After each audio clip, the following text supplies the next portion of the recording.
Alright guys, I don't know what here, Gymkhana Grid, we're not actually doing Gymkhana Grid, it's the whole Sema Fest, but right now we're about to do some Gymkhana Grid.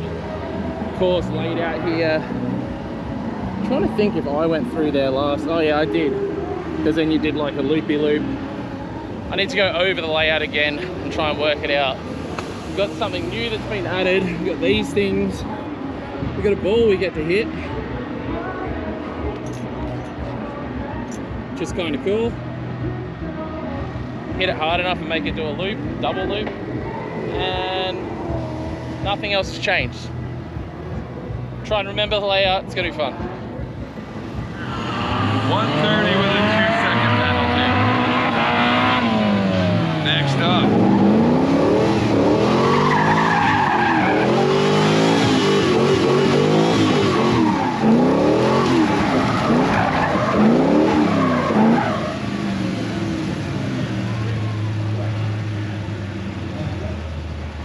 Ready to go?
yesterday in practice.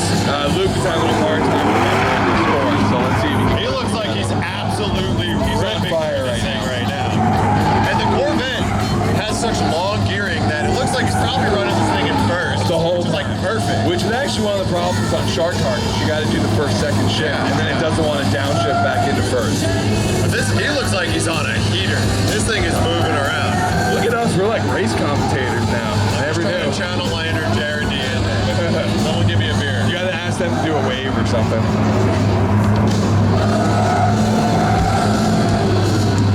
Hello, John. That's a nice little tidy line. We'll let that go. He kind of went the wrong way, but it actually screws you up. But it's okay, it's actually slower. Biggest hit on the ball tap. Now he went the wrong way. He was supposed to go around the tire. Alright, but I mean, he's whatever. Still doing the same He's having thing, fun. That's a great thing, yeah. There he comes. Come through. He was so close.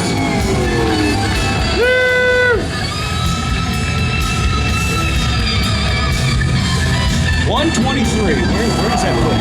Micah Diaz still in the lead. Alright guys, that's sort of it for all of the SEMA coverage. SEMA Fest, SEMA itself was just absolutely insane. I can't even, yeah, just so much happened. It's good to talk to potential new partners and things like that. Yeah, we're on our way out. We're actually in California now. We're at like an alien place.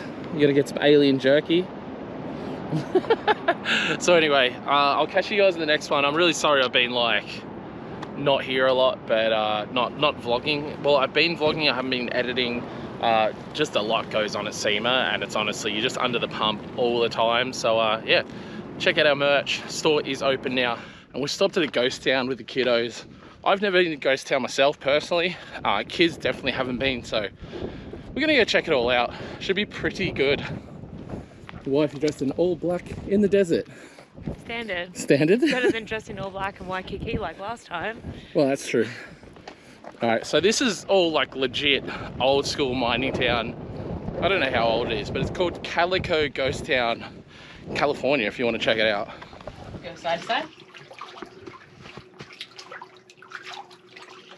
Wait, what's this one, Scott?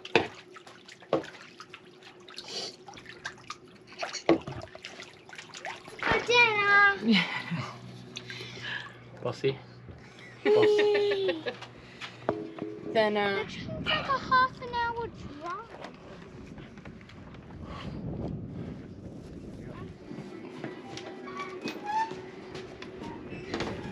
Oh, having a bit of a drink from the bar, are you, mate?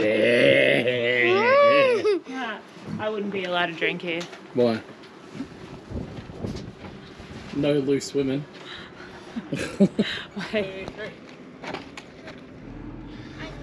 Alright, so after the ghost town, we thought what better to take our kids to, I don't know, what's it called? Wigwam.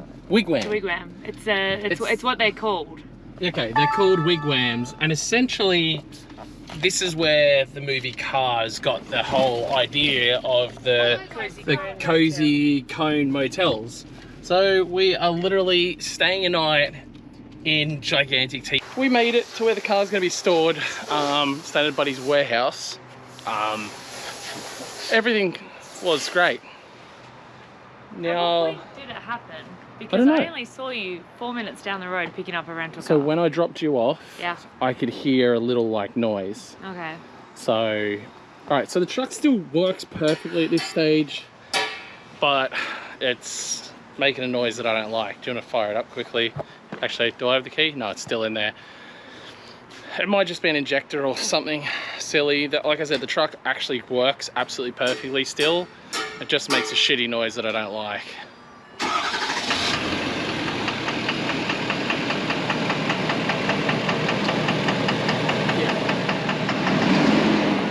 Yeah, but then as soon as you put any revs or any load onto it, it goes away. I'm hoping it's just some sort of injector noise. It just sounds super shitty, and honestly has got me.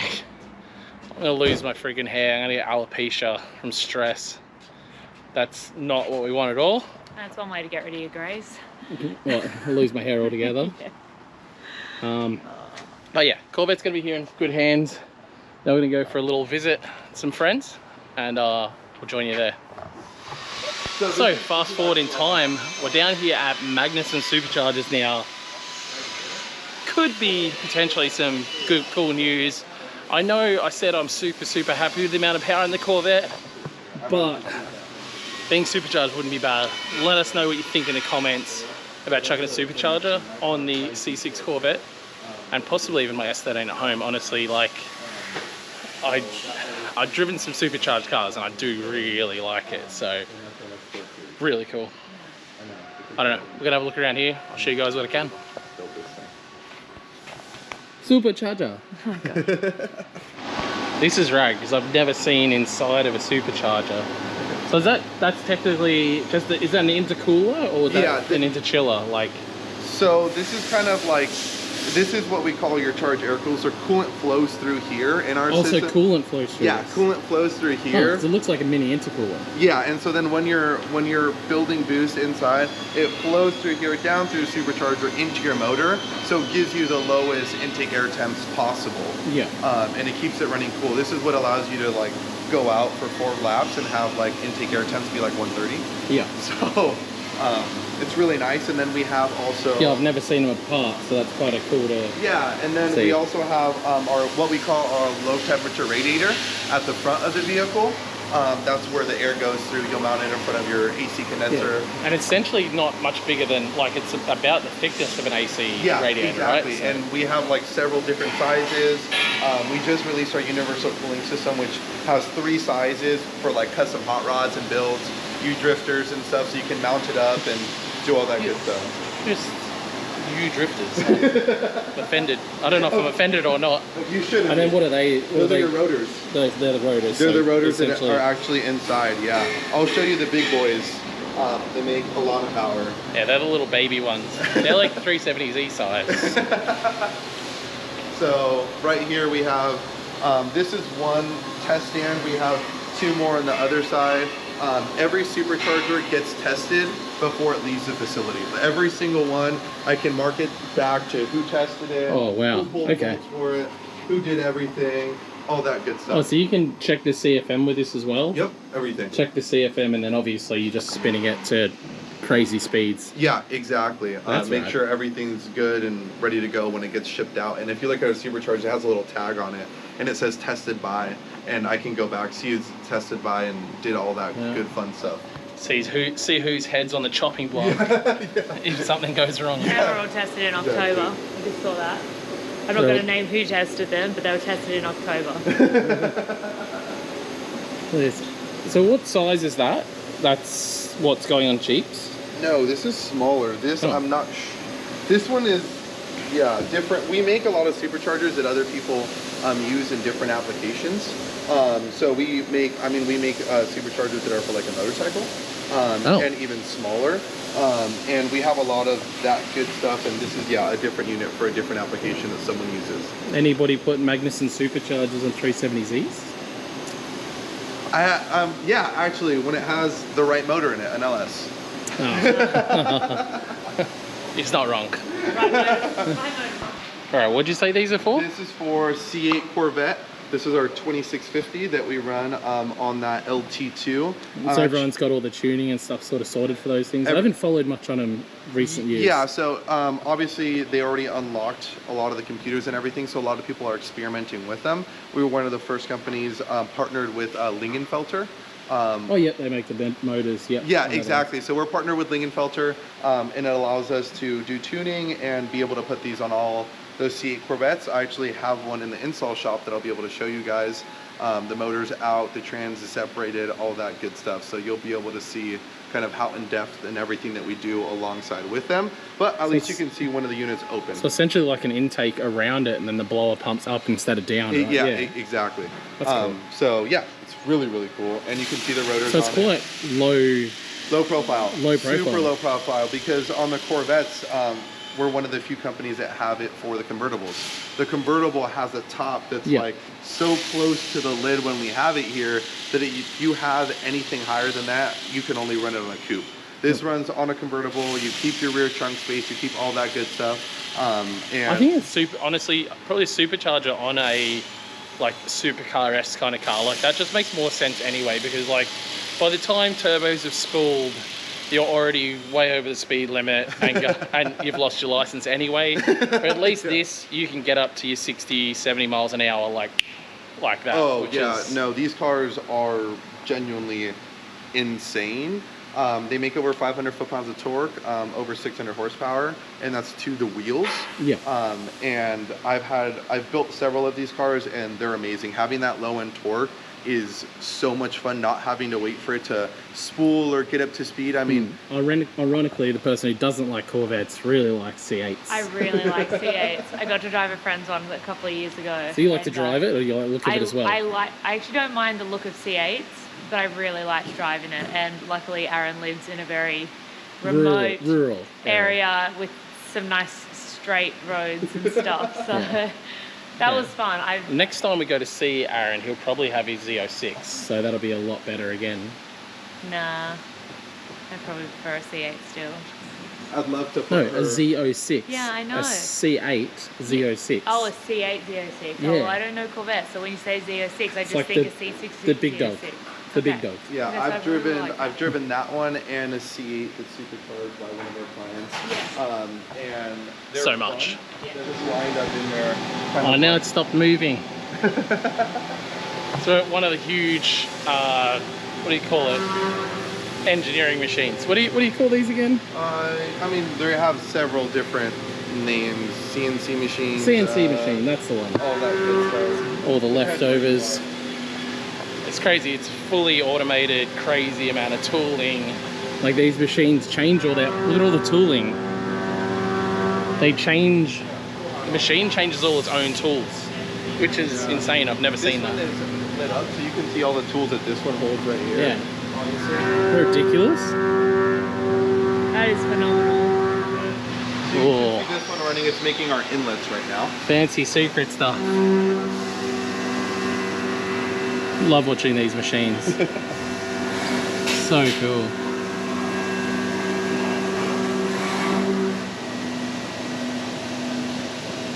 It's literally threading stuff right now. How quick it is. I believe this one is, I think it's a 4-axis.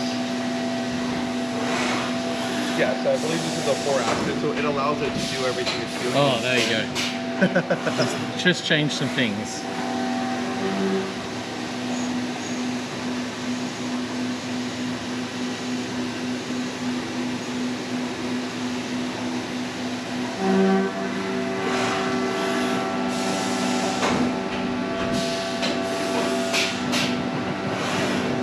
The fittings just disappear. Yeah, they're all right there. You can see them. It's all just a big old conveyor belt. That's wild. It's so fast as well. Yeah, watch it again. Look. Dunk, dunk.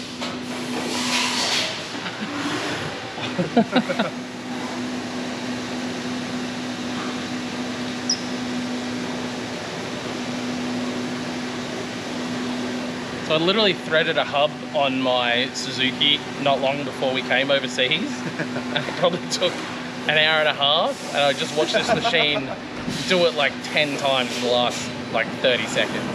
Yeah, no, it's awesome. Our machine shop is here. Our team that helps do all of these things is great. And then the one that does programming, which is Jesus, machine shop manager, he's awesome. He's a little wizard when it comes to all this stuff and really figures it out for us. So definitely very grateful for him.